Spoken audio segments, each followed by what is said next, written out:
मतलब जिनका सिलेक्शन हो गया है, एवरीवन इज ग्रीटिंग देम, वो सब है ही, लेकिन जिनका नहीं हुआ है उन्हें बहुत सपोर्ट की जरूरत पड़ती है। आई पर्सनली फेल्ट दैट कि आपको एक चाहिए होता है, उस मोमेंट पे चाहिए होता है कोई आपसे कहे यू कैन डू इट, आप कर सकते हो, बस थोड़ा और रह गया है, फिर आप कर पाओगे। सर कोरोना पीरियड में जब क्लासेस वगैरह ऑफलाइन तो थी नहीं, ऑनलाइन अवेलेबल थी, और हम जब खुद से पढ़ते हैं तब लगता है कि एक सब्जेक्ट को दूसरे से कनेक्ट करना, वो चीज मुझे मेरी फ्रेंड है भावना, उसने मुझे सजेस्ट किया था कि आप बहुत अच्छा पढ़ाते हैं और एक सब्जेक्ट को दूसरे से कैसे इंटर रिलेट करना है बहुत अच्छे से बताते हैं। 19 का जब मैंने दिया था तो जो रिजल्ट आया था उससे काफी गैप रहा था मार्क्स का, तो अब मुझे लगा था कि ये मैं क्या कर रही हूँ, मतलब होगा नहीं होगा, मुझसे नहीं हो पाएगा, ये चीजें आती हैं बैक ऑफ द माइंड। मैं अपने घर पे भी बात की कि मतलब मैं एलएलएम कर लेती हूँ या फिर कुछ और ट्राई करती हूँ, तो मेरी मम्मी का कहना था जब हमें करवाने में तुमसे प्रॉब्लम नहीं है, तुम्हें करने में क्या प्रॉब्लम है। करने में क्या दिखेश, अरे वाह।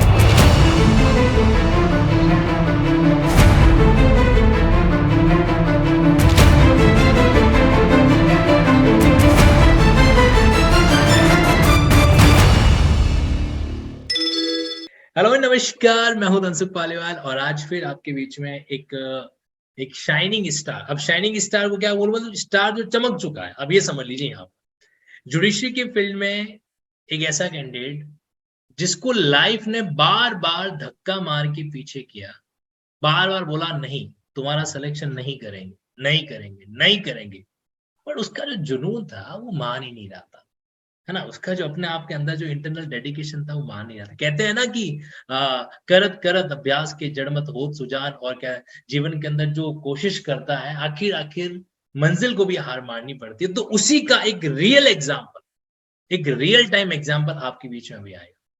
और मैं आज ये कहूंगा कि शायद ये मेरा सौभाग्य है कि मैं एक ऐसे कैंडिडेट से बातचीत कर पा रहा हूँ। ठीक है। सो मध्य प्रदेश सिविल जज एग्जामिनेशन के अंदर अपनी सक्सेसफुल जर्नी को फिनिश करके अपनी रैंक सिक्योर करने वाले कैंडिडेट हमारे बीच में है प्रिया जी। प्रिया जी, बहुत सारा स्वागत है आपके अपने लिंकिंग परिवार के अंदर। तो थैंक यू पहले सो तो आपको मच। बहुत बहुत सारी बधाई हो भाई। अब थैंक तो यू हम आपको वेलकम। प्रिया जी कह नहीं सकते, अब तो हमें जज साहिबा ही कहना पड़ेगा, वरना आप कंटेम्प्ट लगा लोगे। नहीं सर, आप प्रिया जी ही कहिए, वो एक नहीं, काफी है हमारे लिए। बिल्कुल।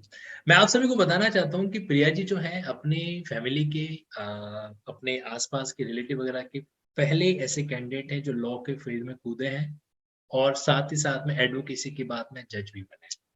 आपके पापा जी जो हैं वो बीएसएफ के अंदर आर्मी, जिसको अपन कहते हैं ना रॉयल सर्विस, देश की सेवा जो सही मायनों के अंदर, तो वो वहां पर करते हैं। और प्रिया जी, अगर मैं सही हूँ तो पापा साल में कितने टाइम पर घर पे आते थे बड़ी मुश्किल से? सर साल में 3 बार आते होंगे, कभी 1.5 महीने की छुट्टी, कभी 1 महीने की छुट्टी, इस ओके, तरीके और से। आप उस समय ग्वालियर में रह के अपनी पढ़ाई कर रहे थे? यस सर, इनिशियली मैं ग्वालियर में हॉस्टल में रहती थी, फिर मैं हाँ, कभी इंदौर में भी मेंस के टाइम पे इंदौर चली गई, तो उस टाइम पे इंदौर पे आप भी साल रहती भर थी। में अपने पापा से कितने टाइम मिलते थे?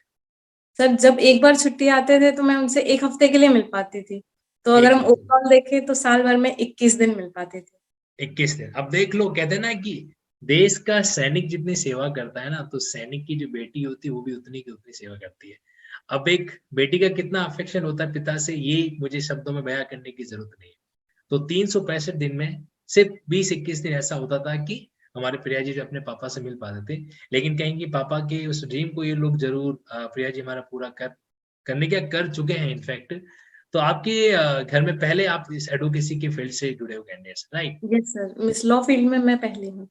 प्रिया जी, आपका ये जर्नी जो है वो बहुत ही लंबा रहा है, करेक्ट, यस सर, है ना? Nearly 7 years. 7 इयर्स का, 7 साल की आपकी तपस्या का फल रहा है। कहेंगे मतलब आपने 2016, आपका पहला अटेम्प्ट कब आपने 2016 में दिया था? यस सर, मैं 2016 में पास आउट हुई थी हम्म। और उसी टाइम मुझे फर्स्ट अटेम्प्ट देने को मिला था एमपी में। हम्म। Yes sir. 2016 के बाद में फिर आपने नेक्स्ट अटेम्प्ट देके, और 4-5 साल बाद फिर आपने पहला इंटरव्यू कब 2019 में फेस किया था? यस सर, 21 में दिया था। 2019 सेकंड फेज का जो एमपी सिविल जज हुआ था, हम्म। उस टाइम मैंने फर्स्ट इंटरव्यू दिया था। फर्स्ट इंटरव्यू है जो उस समय आपने दिया था। मैं आप लोगों को कहना चाहता हूँ कि कहते हैं ना कि धैर्यशीलता कि जो सही निशानी होती है वो आप यहाँ पर देख रहे हो। 6 अटेम्प्ट था इनका, ये 6 अटेम्प्ट, बट इनका मन था कि हार मानने को तैयार नहीं। और वही बात है यहाँ पर। पता होता है प्रिया जी क्या चीज है, एक मैं लाइन क्लास में कहता रहता हूँ कि कुछ समय तक अगर कुछ हासिल नहीं करते हैं ना, कुछ समय तक कुछ हासिल नहीं करते हैं तो आपके अपने ही आपकी योग्यता पर शक करने लग जाते हैं। सर अपने ही नहीं, हम खुद भी अपनी योग्यता पे शक करने लग जाते हैं सर। सेल्फ डाउट होता है कि हम कर पाएंगे, हमसे होगा, हमसे नहीं होगा, खुद के लिए क्वेश्चंस उठने लगते हैं। मतलब खुद ही खुद को सवाल पूछ रहे थे कि भाई तुम खुद क्या बेवकूफ बना रहे हो, क्या कर रहे हो, तुमसे होना है कि नहीं होना है, नहीं होना है तो छोड़ो, फिर आगे बढ़ो, दूसरे ड्राइंग के पॉइंट ऑफ व्यू को आगे ले लेते हैं।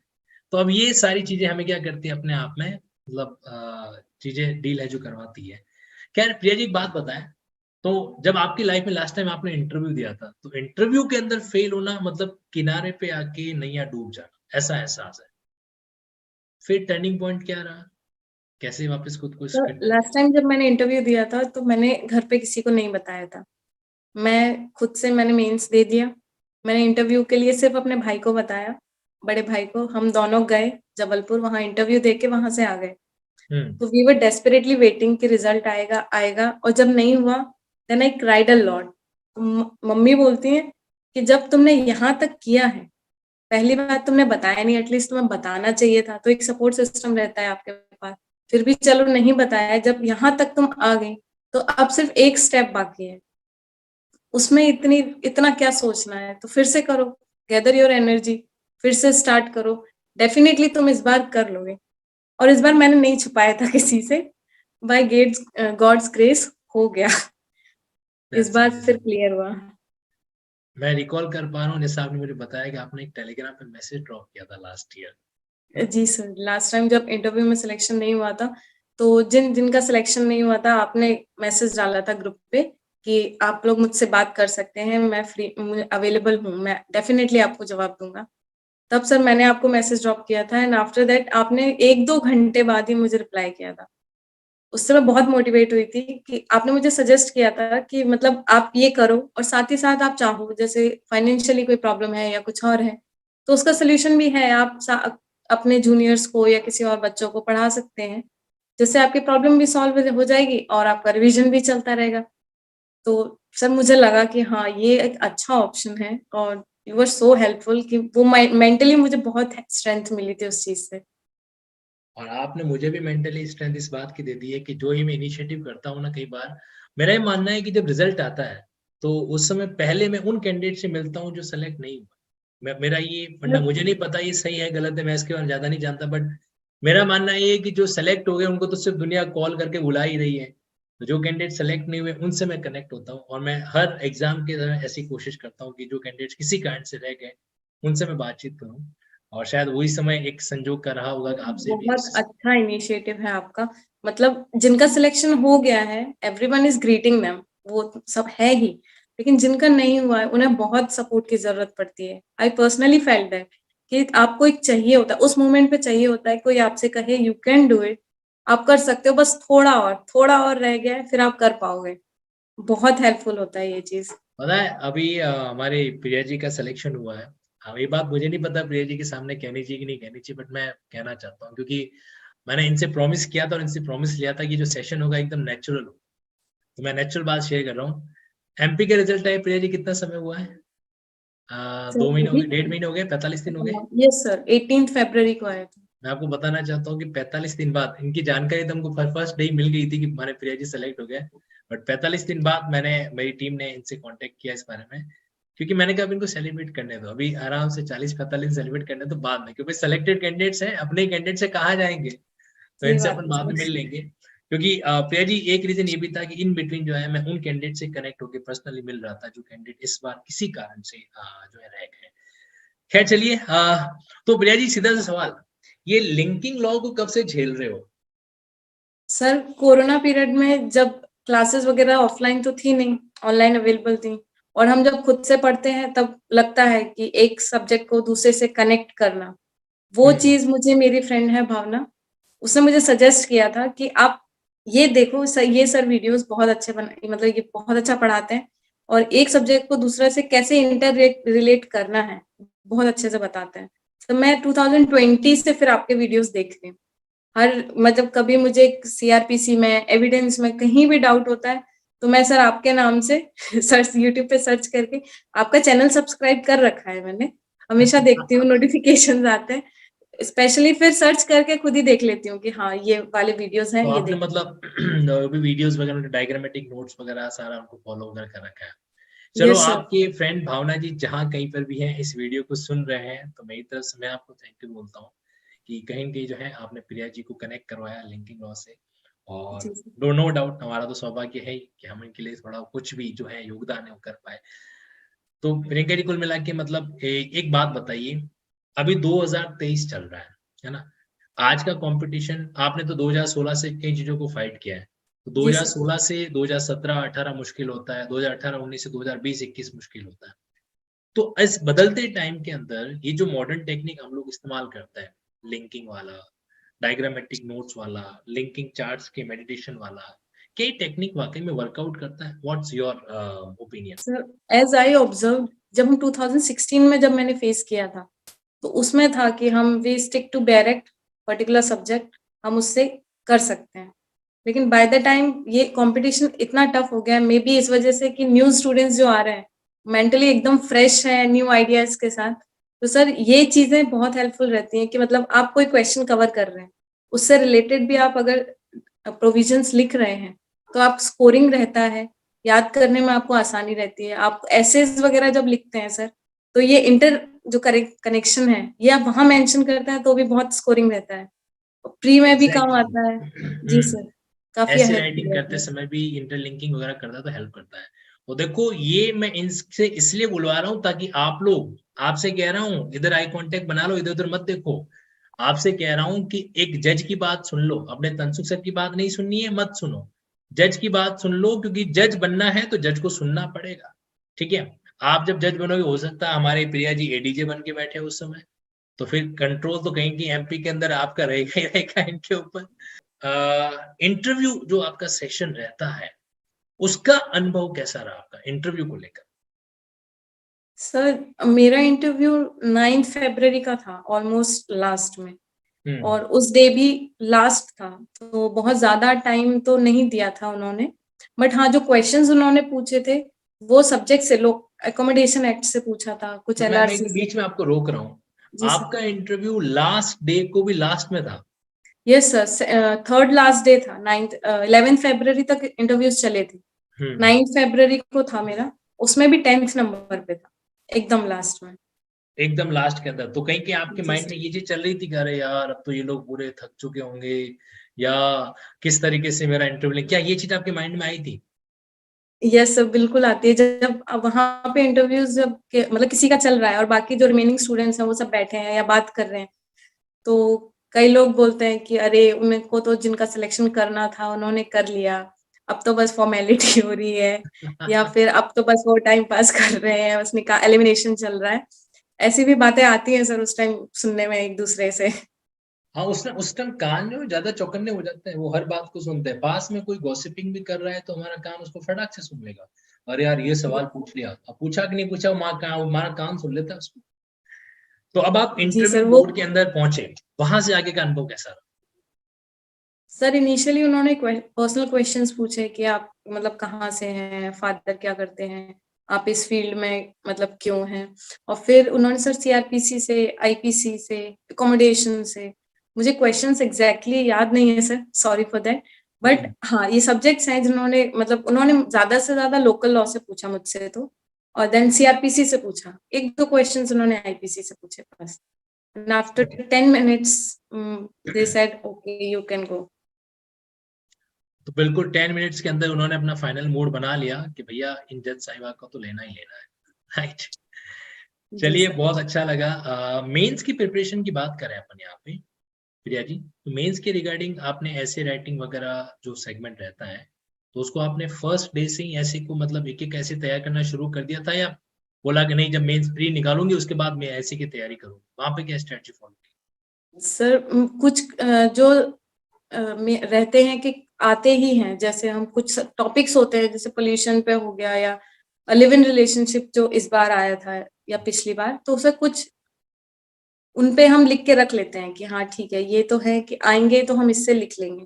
और जो करंट में रहते हैं सर, जैसे हमें लगता है कि हाँ ये एक इम्पोर्टेंट है, तो जब वो टॉपिक मिलता है हम तब लिख लेते हैं। तो वो सर बताते थे कि आपको ये टॉपिक्स हैं वो प्रिपेयर करने हैं, तो जो हम कर सकते थे वो हम पहले ही करके रख लेते थे, और कुछ फैक्ट्स रखते थे माइंड में कि हाँ अगर इसके अलावा कुछ आता है तो फिर हम उसको अपने मन से भी फिर लिख सकते हैं, वैलिड पॉइंट्स रहते हैं अपने पास, तो हम उस टाइम भी प्रिपेयर कर सकते हैं।